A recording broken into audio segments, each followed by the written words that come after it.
எப்போதெல்லாம் தான் கட்சியினருக்கு பிரச்சனை வருதோ அப்போல்லாம் ஓடி ஒளிகின்ற மகத்தான தலைவராக விஜய் இருக்கிறார், புஷி ஆனந்த் இருக்கார். இவங்க தான் தமிழ்நாட்டில் இருக்கிற கட்சிகளுக்கு நாங்கள் தான் ஆல்டர்னேட்டிவ், நாங்கள் தான் புதிய அரசியல் கொண்டு வர போகிறோங்கிறாங்க. புதிய அரசியல் என்ன மாதிரியான அரசியல்? தான் கட்சி தொண்டன் சாக கிடக்கிறான், தான் கட்சி தொண்டன் செத்து போயிட்டான், கட்சி தொண்டனோட ஒய்ஃபு ரோட்டில் அழுகுறாங்க, கட்சி தொண்டன் தன்னை நம்பினவன் வந்து ஜெயிலுக்கு போயிட்டான். யாரை பற்றியும் கவலைப்படாமல் பிரச்சனையெல்லாம் முடிஞ்சு ரொம்ப நாளுக்கு அப்புறம் கொஞ்சம் சால்வ் ஆனதுக்கப்புறம் தான் இவங்க முகத்தையே காட்டுவாங்க. அப்பயும் விஜய் வந்து யாரையும் பார்க்க மாட்டார். உயிரே போனாலும் விஜய் வந்து யாரையும் வந்து பார்க்க மாட்டார்.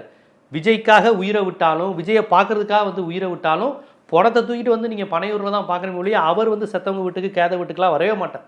உலகத்தில் எந்த தலைவனும் இவ்வளோ கேவலமான அரசியலை செஞ்சதில்லை. ஆனால் விஜய் இப்படி ஒரு அரசியல் பாணியை உருவாக்கி வச்சிருக்கிறாரு. இதே நிலையில் தான் அஜித்தா தனக்காக கட்சி கட்டி வளர்த்து இன்றைக்கி சாக கிடக்கிறாங்க, தூக்க மருத்தியை சாப்பிட்றாங்கன்னா அப்போ கூட தூத்துக்குடி வரை வந்து அவங்கள பார்க்கல, இரண்டாம் கட்ட தலைவர்கள் பார்க்கல, மாவட்ட செயலர் யாருமே பார்க்கல. ஏன்னா அந்த அம்மா அந்த கட்டமைப்புக்கு எதிராக போராடி இருக்கு.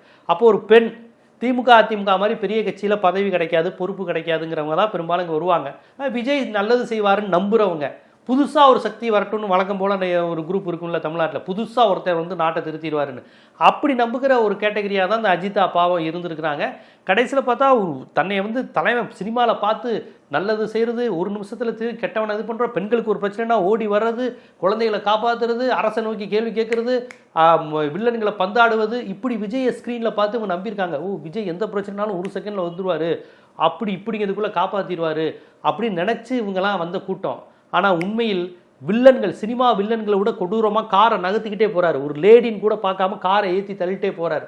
ஒரு இறங்கி நிற்கிறது, வர்றது, தொண்டர்கள்ட்ட பேசுறது, மக்களை சந்திக்கிறது யாரே கிடையாது. நாஞ்சில் சம்பத்திட்டே அவர் என்னத்தை பேசியிருக்க போகிறார்? நாஞ்சில் சம்பத்தை எத்தனை முறை சந்திச்சார்? இப்போ செங்கோட்டையன் அதுக்கப்புறம் அவர் எத்தனை முறை சந்திச்சார்? சந்திக்க வாய்ப்பு இல்லை.